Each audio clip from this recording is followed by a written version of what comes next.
some Black aides have coined the exodus as Blaxit, and that is not to be confused with that messy woman's Blaxit. Yes, stay focused.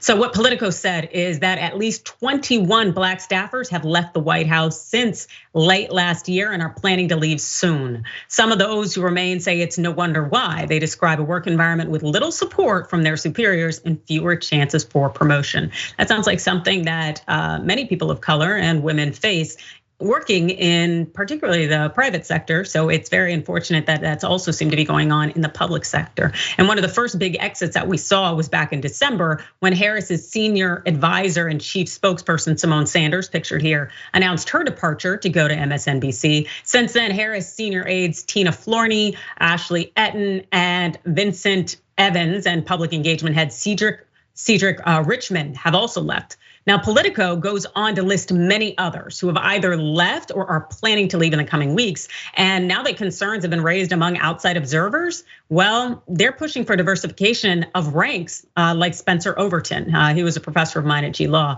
And Overton is the president of the Joint Center for Political and Economic Studies, which tracks government staff diversity numbers. Now, Overton told Politico, quote, "I have heard about an exodus of Black staffers from the White House, Blaxit, and I am concerned. Black voters accounted for 22% of President Biden's voters in November 2020. It's essential that Black staffers are not only recruited to serve in senior, mid-level, and junior White House positions, but are also included in major policy and personnel decisions and have opportunities for advancement." That is huge and incredibly important. And as someone who specializes in making workplaces more inclusive and confronting issues like institutionalized racism, sexism, and so on, I can tell you that that is absolutely accurate. We need to have representation at all levels. You can't just sprinkle or pepper a few and then keep all the melanated people at the bottom of the ranks. That's just not how it works if you want to have success.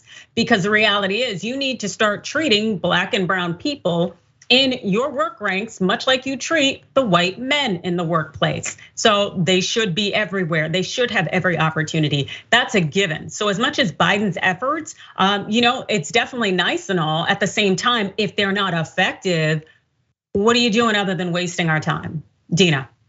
Yeah, and there's also, I think, kind of the institutional, like we talked about institutional racism, right? Like redlining and all that kind of stuff. And I think that is here as well, because the idea of mentoring, right? There's not enough mentors. That's really how people succeed. And I can relate to that as a woman. I was in a big private law firm and there were really 2 female partners, like that's it.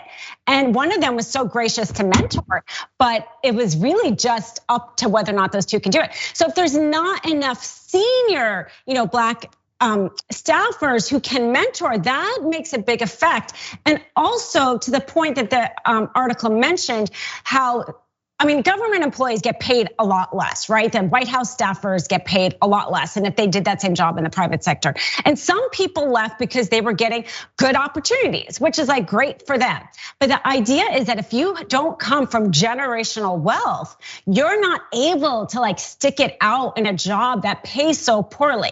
It's the idea of rich people get richer, right? Because they can start their own business because they don't depend on the money they can be more entrepreneurial because they're not living paycheck to paycheck.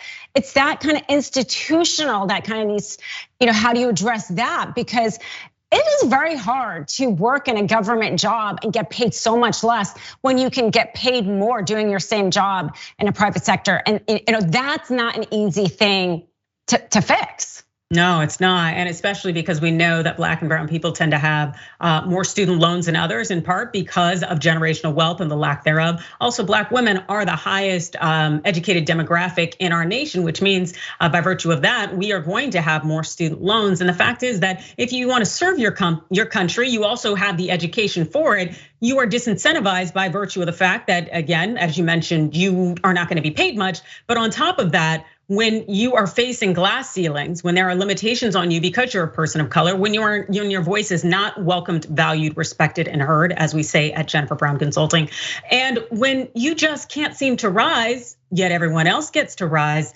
it does disincentivize you and it causes this kind of Blaxit situation. And so hopefully President Biden is listening to the experts and plans to make the changes necessary to ensure that people want to stay, that people do feel welcomed, valued, respected, and heard. Because we all know that our government will be all the better for it, especially having a White House that clearly and more visibly reflects the nation that it is set to serve.